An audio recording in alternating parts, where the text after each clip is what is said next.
Today हमारे पास अगर कोई एक डायोड हो, डायोड के ऊपर बेसिकली एक इस तरह की स्ट्रिप सी लाइक दिस,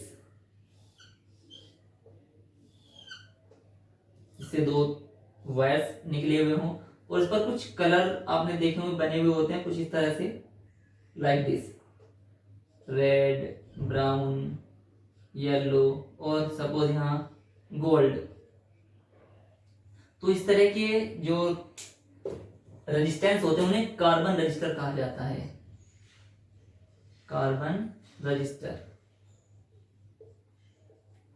इससे पहले हम लोगों ने जो डिस्कस किया वो लिमिट जो ओम्स लॉ था उसको डिस्कस किया था कि किस तरह से ओम्स लॉ की ओम्स लॉ कहाँ कहाँ किस किस डिवाइस के लिए वैलिड होता है और किस तरह से उसका टेम्परेचर पर इफेक्ट पड़ता है, जिसके कारण जो ओम्स लॉ है उसका ग्राफ लीनियर था बेसिकली कुछ इस तरह से। हमने देखा कि एक पर्टिकुलर टेम्परेचर के बाद जैसे टेम्परेचर हाई करेंगे तो वो ग्राफ लीनियर से नॉन लीनियरिटी में कन्वर्ट हो जाता है, और यही ओम्स लॉ की किसको डिफाइन करता है, लिमिटेशंस को डिफाइन करता है। इसी के रेस्पेक्ट में हमने कुछ नॉन ओमिक डिवाइसेस पढ़े थे जैसे पीएन जंक्शन डायोड, ट्रांजिस्टर आदि। सो बेसिकली आज हम जो डिस्कस करेंगे वो करेंगे कि अगर हमारे पास एक कार्बन रजिस्टर हो तो उसको की जो उसके रेजिस्टेंस की वैल्यू है और उसका रेजिस्टेंस जो है वो कितना है, इसको कैलकुलेट करने के लिए हमारे पास एक कलर कोडिंग होती है। तो आज हमारे पास जो हम डिस्कस करेंगे वो है colour coding of carbon resistors. तो बेसिकली कार्बन रजिस्टर्स क्या होते हैं, कलर कोडिंग क्या होती है। कलर कोडिंग इस एक हमारे पास इस तरह की जो क्या कैलकुलेट कर जो कार्बन रेजिस्टेंस का वैल्यू इंडिकेट होता है रेजिस्टेंस की, ये रेजिस्टेंस की जो वैल्यू कलर की जो वैल्यू होगी उस कलर की वैल्यू को हम इस टेबल से मेजर करके इस पूरे के पूरे कार्बन रजिस्टर का जो रेजिस्टेंस है वो कैलकुलेट कर सकते हैं। So what is color coding for a carbon register? A color code is used to indicate the resistance value of a carbon register and its percentage accuracy.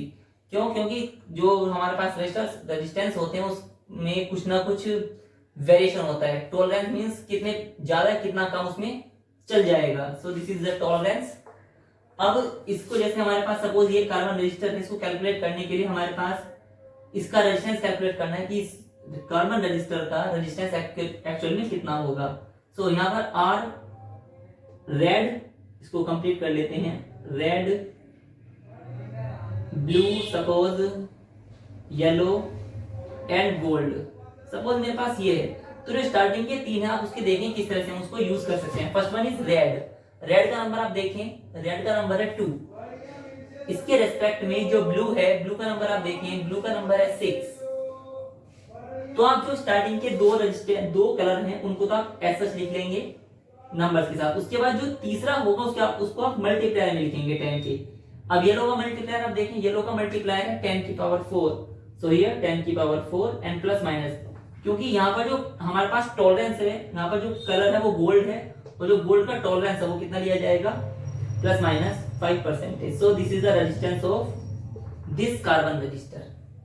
So carbon colour coding basically क्या है, colour coding से हम किसी भी carbon register का क्या calculate कर सकते हैं, रेजिस्टेंस कैलकुलेट कर सकते हैं। So colour coding basically used to calculate the resistance of a carbon resistor by using this table.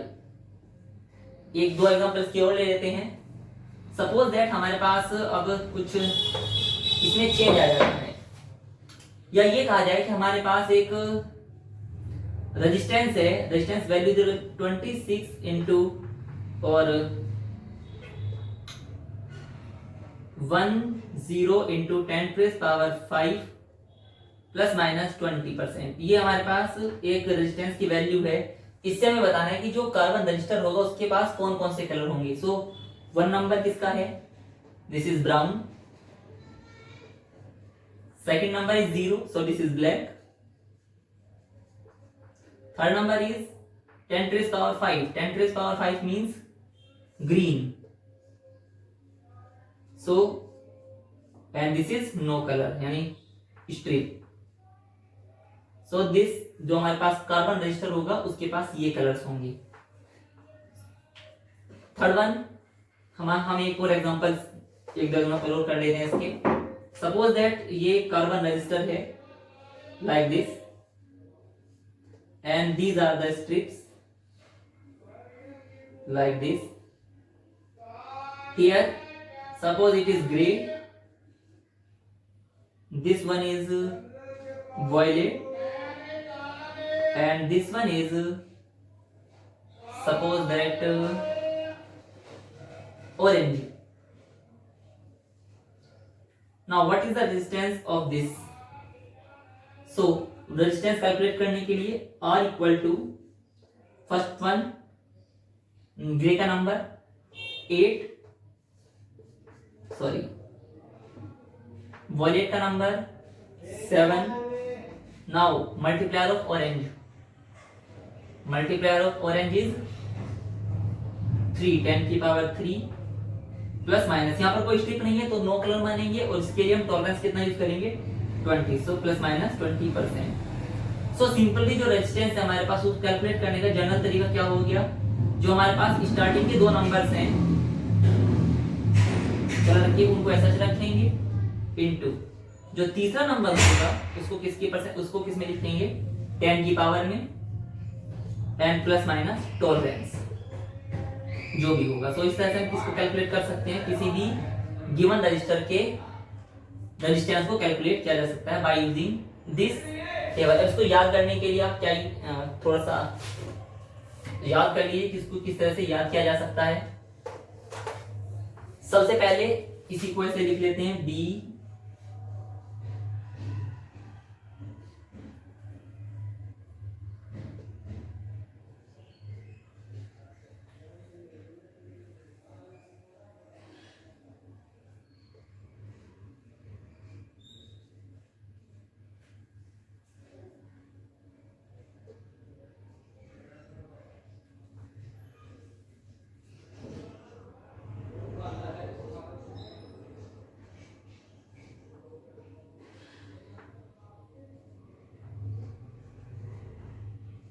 सो इसको याद करने के लिए आप इसका यूज कर सकते हैं.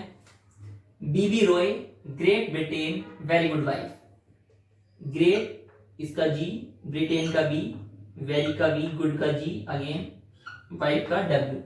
सो नंबर स्टार्ट करें 0 1 2 3 4 5 6 7 8 और 9. So this is a serial. आप याद रखें B V Roy great Britain has very good wife. Now B indicates for black, black brown red orange yellow green blue violet grey and white. So violet grey and white ये last में आएंगे. उसके बाद starting से और फिर B B black brown, R O Y BB से black और ब्राउन, रॉय से रेड ऑरेंज येलो, जीबी से ग्रीन और ब्लू, वीजीडब्ल्यू से वॉयलेट ग्रे और व्हाइट. सो आप ये याद रखेंगे, इससे आपको इस टेबल को इजीली याद रख पाएंगे. So this is how to use colour coding to calculate resistance of a given carbon resistor. Now एक और को कैलकुलेट करके देख लेते हैं थोड़ा सा ताकि मेमोराइज रहे. अगेन हमारे पास एक कोई कार्बन रजिस्टर है कुछ इस तरह से like this and this is silver, this is blue, brown और येलो. सो इसका कार्बन रेजिस्टेंस कितना हो जाएगा, R equal to this is blue black brown, so this is blue and number is 5 x y, y is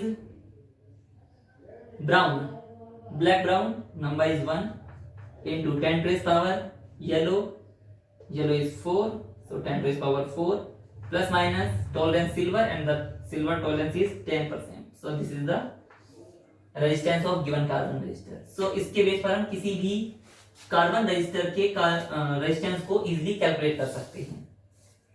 अब एक important topic और पढ़ते हैं. अगर मुझे एक लोहे की शीट जो कि काफी हैवी है उसको उठाना हो तो नॉर्मल सी बात है वो कितनी लोगों पर तो उठेगी नहीं, बहुत सारे पर्सन अगर हम एक साथ ले भी लें तो एक लोहे की बहुत बड़ी शीट जिसमें लगभग 500-600 क्विंटल वजन हो तो आप उसको नहीं उठा सकते। उसको उठाने के लिए हम किसका यूज कर सकते हैं? मैग्नेट का। अब क्वेश्चन ये है, जो हमारे पास जो हमारे मैग्नेट दो तरह के होते हैं, हम इसको आगे पढ़ेंगे। एक इलेक्ट्रोमैग्नेट और एक परमानेंट मैग्नेट या natural magnet. Natural magnet basically जो हमें नेचर से मिलती है उसे नेचुरल मैग्नेट कहते हैं। जब जो नेचुरल मैग्नेट की पावर होती है, स्ट्रेंथ होती है, वो उतनी सफिशिएंट नहीं हो पाती जितनी सफिशिएंट हमें चाहिए। इसीलिए हम क्या करते हैं, इलेक्ट्रोमैग्नेट बनाते हैं। मींस मैग्नेट जो ह्यूमन द्वारा बनाई जाती है, इलेक्ट्रोमैग्नेट। इसको बनाने के लिए मुझे इलेक्ट्रॉनिक्स, उसमें इलेक्ट्रिसिटी पास करनी होगी, करंट को फ्लो कराना होगा। अब क्वेश्चन ये है कि अगर हम किसी भी मटेरियल से करंट फ्लो कराएं तो एक पर्टिकुलर टेम्परेचर के बाद मटेरियल क्या होना स्टार्ट हो जाता है? मेल्ट होना स्टार्ट हो जाता है। जैसे सपोज दैट कि हम आयरन को लें तो आयरन एक पर्टिकुलर टेम्परेचर के बाद आयरन मेल्ट होना स्टार्ट हो जाएगा। क्यों? क्योंकि जितना ज्यादा उसको टेम्परेचर हीट देंगे, जितना ज्यादा उसको करंट फ्लो कराएंगे, उतने ज्यादा उसमें जो इलेक्ट्रॉन्स है वो कोलाइड करेंगे। कोलाइड करने से क्या होगा? हमने पढ़ा कि जो नंबर ऑफ प्लेन्स अगर ज्यादा हो जाएंगे, जो हीट प्रोडक्शन है उसके अंदर वो ज्यादा हो जाएगा, जिसके कारण वो मटेरियल अपने आप क्या होना स्टार्ट हो जाएगा? मेल्ट होना स्टार्ट हो जाएगा। सो हम हर किसी मटेरियल को क्या नहीं बना सकते? इलेक्ट्रोमैग्नेट नहीं बना, मतलब बना सबको सकते हैं, लेकिन अगर मुझे बहुत हैवीली मटेरियल को उठाना हो तो उसको उठाने के लिए मुझे कुछ स्पेशल टाइप के मैग्नेट चाहिए, और स्पेशल टाइप के मैग्नेट बनाने के लिए ही हमें कुछ स्पेशल टाइप के मटेरियल्स की रिक्वायरमेंट होती है। अब स्पेशल टाइप के मटेरियल्स मींस ऐसा हो, क्योंकि हम जानते हैं हमारे पास आयरन हो, कॉपर हो और एनी अदर मटेरियल जो कि जिसमें करंट फ्लो आसानी से हो जाता है, सभी के पास क्या होता है? रेजिस्टेंस होता है। और रेजिस्टेंस अगर सभी के पास होगा तो H = I²RT, हम ऑलरेडी डिस्कस ये पढ़ चुके हैं आप लोग 10th क्लास में। जूल्स का लॉ होता है, जिसके पास रेजिस्टेंस होता है वो क्या प्रोड्यूस करता है? हीट। अब अगर कुछ ऐसा हो कि कोई ऐसा रेजिस्टेंस हो, कोई ऐसा मटेरियल हो जिसका रेजिस्टेंस कितना हो? 0 हो। रेजिस्टेंस 0 होगा, करंट आप कितना ही बढ़ा लें उसमें से क्या प्रोड्यूस नहीं होगी? हीट प्रोड्यूस नहीं होगी। और हीट प्रोड्यूस नहीं होगी तो आप उसमें कितना भी करंट इंक्रीज कर सकते हैं, वो एक स्ट्रॉन्ग इलेक्ट्रोमैग्नेट में कन्वर्ट हो जाएगा। तो इस तरह के डिवाइस जिनमें आसानी से या ये कहें कि जिसको आराम से हम क्या कर सकते हैं, जिसमें आराम से करंट फ्लो कराया जा सकता है without much heat produce in the material, so they material are known as super conductors. ऐसे मटेरियल को क्या कहा जाता है? सुपर कंडक्टर्स कहा जाता है। तो आज हम यही पढ़ेंगे, व्हाट इज सुपर कंडक्टिविटी।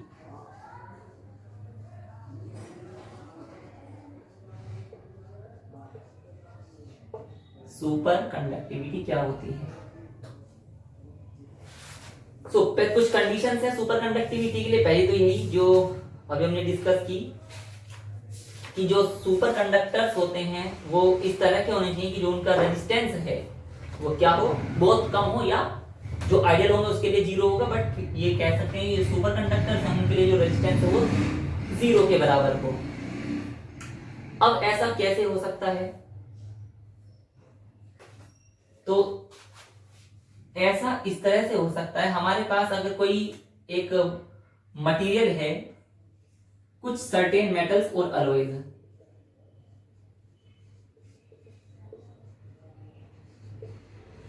अगर हम कुछ सर्टेन मेटल्स और अलॉयज को बहुत लो टेम्परेचर पर, अगर कुछ सर्टेन मेटल्स और अलॉयज को बहुत लो टेम्परेचर पर ले आए, इतना लो कि वो अपनी रेजिस्टिविटी को, उसकी रेजिस्टिविटी क्या हो जाए? लॉस हो जाए। अगर उसकी रेजिस्टिविटी बहुत कम टेम्परेचर पर, लो रेजिस्टिविटी बहुत, अपनी कोई मटेरियल बहुत कम टेम्परेचर पर क्या खो दे? अपनी रेजिस्टिविटी को खो दे, तो उस तरह के मटेरियल्स को सुपर कंडक्टर मेटल्स कहा जा सकता है। अब ऐसे हमारे पास कुछ ही मटेरियल्स है, जैसे मरकरी। मरकरी को 4.2 केल्विन तक लाने के बाद जो रेजिस्टिविटी है उसकी वो ना के बराबर होती है। और वो टेम्परेचर जिस पर कोई मटेरियल अपनी रेजिस्टिविटी खो दे उसको क्रिटिकल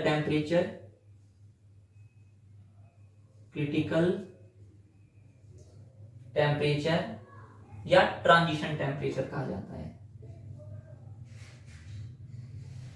सो क्रिटिकल टेम्परेचर या ट्रांजिशन टेम्परेचर एक ऐसा टेम्परेचर जिस पर कोई मटेरियल अपनी रेजिस्टिविटी को खो देता है, अपने रेजिस्टेंस को खो देता है, उसको क्या कहेंगे? ट्रांजिशन टेम्परेचर या क्रिटिकल टेम्परेचर। और ऐसे मटेरियल्स को क्या कहा जाता है? Super conductors. और ये फिनोमेना क्या कहलाता है? Super conductivity. Now what are super conductivity क्या होती है? एक ऐसा फिनोमेना जो अपनी रेजिस्टिविटी को लो कर दे for certain metals and alloys and when they are cooled below a certain temperature. उनको इतना ठंडा किया जाए, मतलब टेम्परेचर को इतना लॉस किया जाए कि वो अपनी रेजिस्टिविटी को खो दे, तब ये कहा जाता है कि ऐसे मटेरियल्स क्या कहलाते हैं? सुपर कंडक्टर्स कहलाते हैं। और ये फिनोमेना क्या बन जाता है? Super conductivity. सो उसको राइट कर लेते हैं। What is super conductivity? Superconductivity, the phenomena of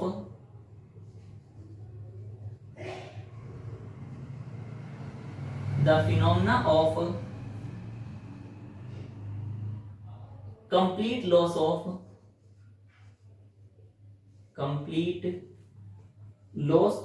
resistivity, complete loss of resistivity for certain metals and alloys, or by certain metals and alloys,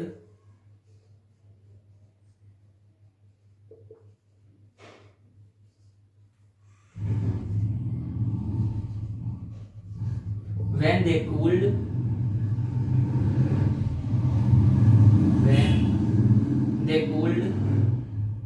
below a given temperature or below a certain temperature.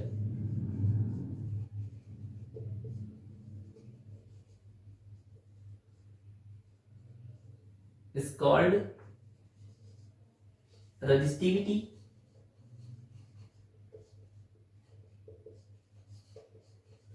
and the materials are called superconductors.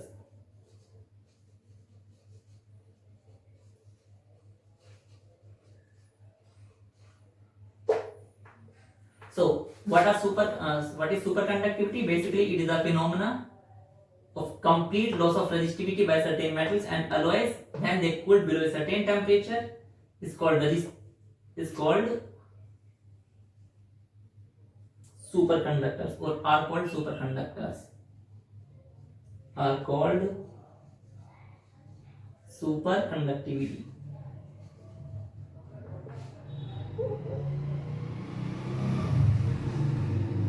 Called superconductivity and the materials are called superconductors. तो ऐसे materials जो certain temperature पर अपनी resistivity को complete loss कर दें उन्हें क्या कहा जाता है? superconductors कहा जाता है। और ये phenomena क्या कहलाता है?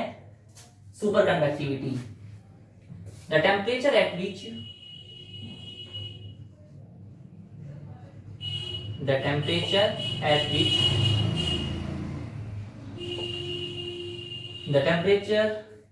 which metals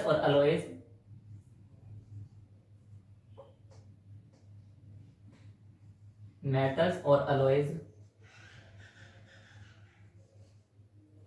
completely loses their resistivity, the temperature at which metals or alloys completely loses their resistivity are called or is called what? Critical critical और transition temperature.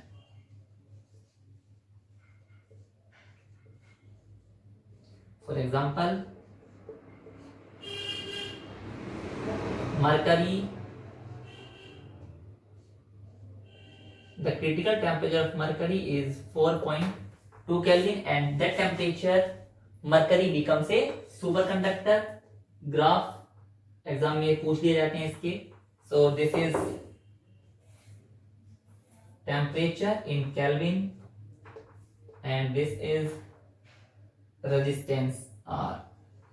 so this is 0 2 4 6 तो 4.2 सब suppose इस point पर बैठेगा तो जो graph है इसका वो कुछ इस तरह जाएगा लाइक दिस, कुछ दिस वन।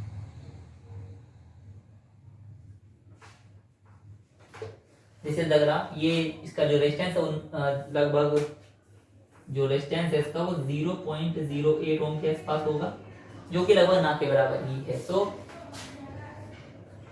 अब इसमें क्या होगा, इसका जिसका रेजिस्टेंस बहुत कम है यार, ये समझे जिसका रेजिस्टेंस ना के बराबर है, आप उसे कितना भी करंट दें वो मटेरियल मेल्ट नहीं होगा, और जितना ज्यादा करंट सर्कुलेट करेगा किसी भी कंडक्टर में अगर मूव करेगा तो वो करंट, वो जो करंट उसमें सर्कुलेट करेगा वो क्या बनेगा, इलेक्ट्रोमैग्नेट बनेगा।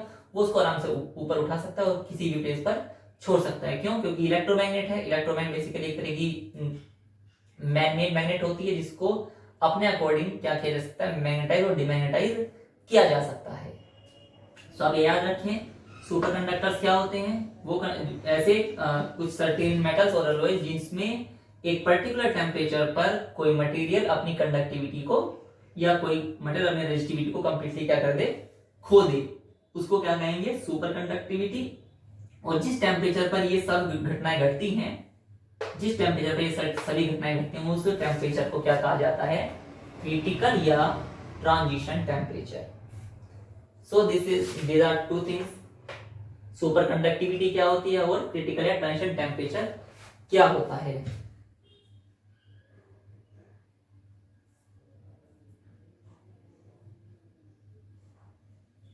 ना कुछ एक घटना और भी है,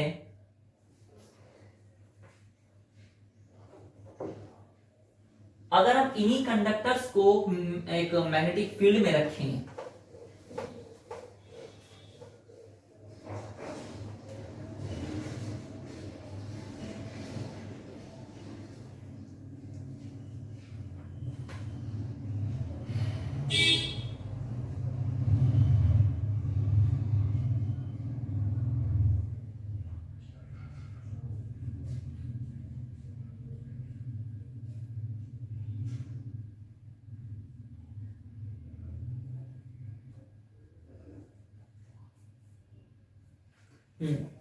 सपोज दैट हमारे पास एक मटेरियल है और सपोज है ये हमारे पास एक मैग्नेटिक फील्ड है कुछ इस तरह से बना हुआ, this is the magnetic field, this one. एक मैग्नेटिक फील्ड को बना देते हैं, और एक मैग्नेटिक फील्ड हमारे पास ये बना हुआ है कुछ इस तरह से।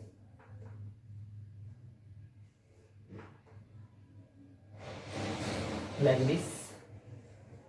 so इन दोनों में जो ये कंडीशन है, इस कंडीशन में जो टेम्परेचर है हमारे पास वो ग्रेटर देन क्रिटिकल टेम्परेचर है, और इस कंडीशन में जो टेम्परेचर है वो लेस देन या उसके इक्वल है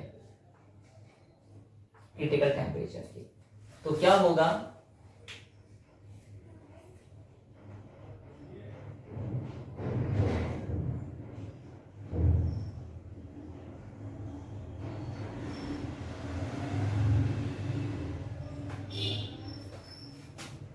क्या होगा, जैसे ही इसके अंदर हम कोई मटेरियल रखते हैं, ऐसा मटेरियल जो सुपर कंडक्टर बनने की कंडीशन में हो, सपोज ये मटेरियल हमने इसके अंदर रखा like this,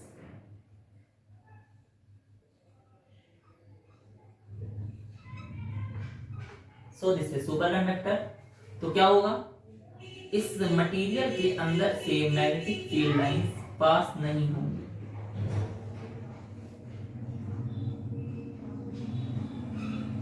this is the condition. So ध्यान रखें, सुपर कंडक्टर मटेरियल्स की कुछ कंडीशंस हैं। सुपर कंडक्टर मटेरियल्स वो मटेरियल्स होते हैं जो एक पर्टिकुलर टेम्परेचर से नीचे अपनी रेजिस्टिविटी क्या कर देते हैं, लॉस कर देते हैं। ऐसे मटेरियल्स को सुपर कंडक्टर और ऐसे फिनोमेना को सुपर कंडक्टिविटी कहा जाता है। And when the temperature is less than और equal to critical temperature,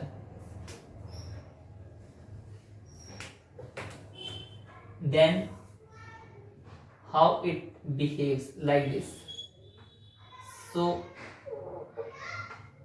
the materials or the magnetic field lines are crossing it, look like this and this one, this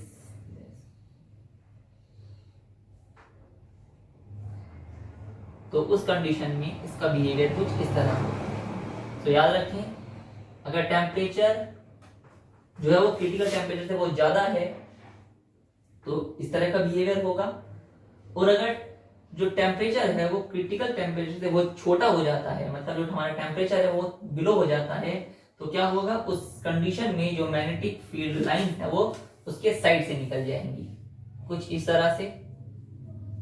और इस तरह के जो मटेरियल्स होंगे उन्हें हम कहेंगे diamagnetic. They are called diamagnetic materials. ये हम इसको कंप्लीटली जब डिस्कस करेंगे, जब हम नेक्स्ट जो हमारा नेक्स्ट चैप्टर है मैग्नेटिज्म, उसमें इसको डिस्कस करेंगे कि जो क्लासिफिकेशन मेटल्स का वो किस तरह होता है। बट फिलहाल सुपर कंडक्टिविटी याद रखें कुछ terms. Super conductivity basically diamagnetic materials में पॉसिबल होती है। दूसरा, सुपर कंडक्टर्स मटेरियल्स में जो रेजिस्टिविटी होती है वो ना के बराबर होती है, मतलब एक पर्टिकुलर टेम्परेचर पर जो रेजिस्टिविटी है, जो रेजिस्टेंस है उसका, वो एक पर्टिकुलर टेम्परेचर नीचे इसको खो देता है।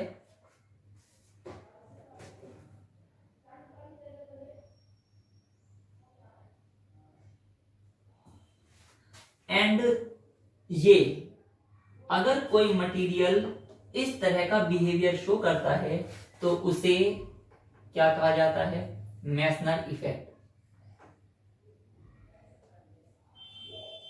Meissner effect.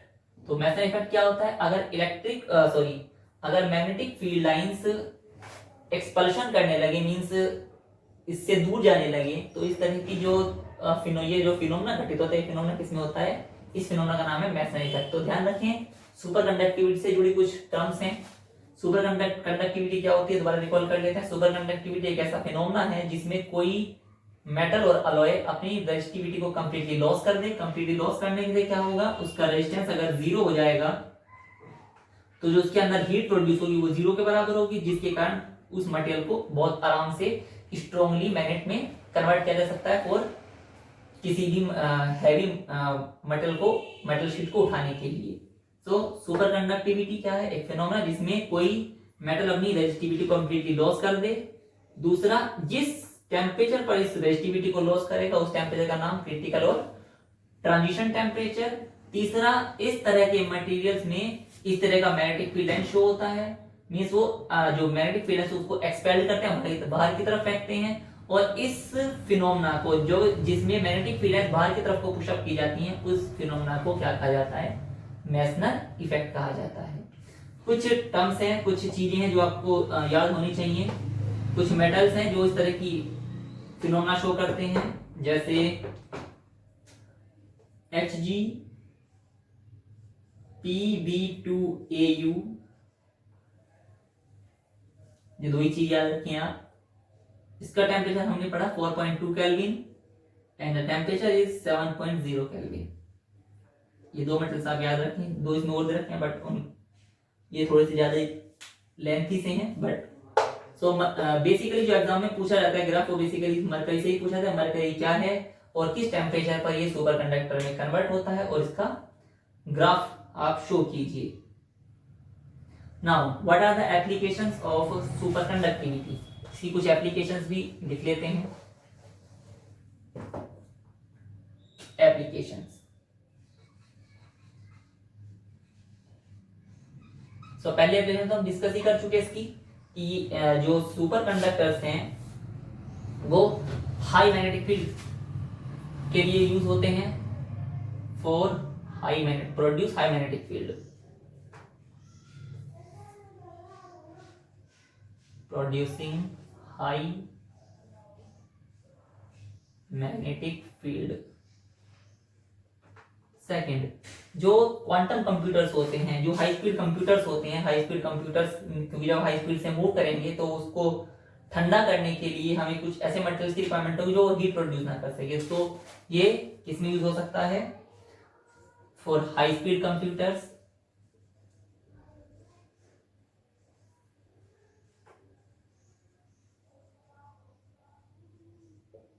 थर्ड वन, अब क्योंकि हमारे पास जो वायर्स हैं जो हम कॉपर के बनाते हैं जनरली, जब उसमें से करंट फ्लो होती है तो क्योंकि कॉपर का कुछ ना कुछ रेजिस्टेंस होता है जिसके कारण इससे हीट प्रोडक्शन होती है, जिसके कारण लॉस होते हैं। सो अगर हम सुपर कंडक्टर्स के इस तरह से डिजाइन करें वायर्स, तो जो ट्रांसमिशन है वो बहुत दूर तक जा सकता है बिना किसी वेस्ट ऑफ पावर के। So it is used for transmission, power transmission, long distance power transmission.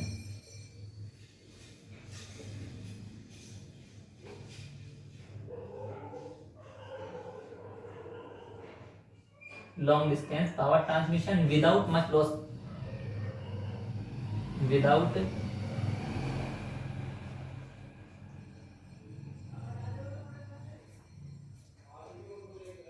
Without loss of power और without waste of power. So these are the main applications for superconductivity। और so today what we are discuss, किस तरह से अगर हमारे पास एक carbon register given हो तो किस तरह से हम उसको कैलकुलेट कर सकते हैं, और किस तरह से कोई जो हैवी मटेरियल्स होते हैं उनको उठाने के लिए हम किस तरह से मटेरियल को यूज करते हैं, और उनकी क्या प्रॉपर्टीज हैं, किस तरह से वो मटेरियल्स को सुपर कंडक्टर में कन्वर्ट कर सकते हैं जिससे कि वो मटेरियल इजीली उठ सकें।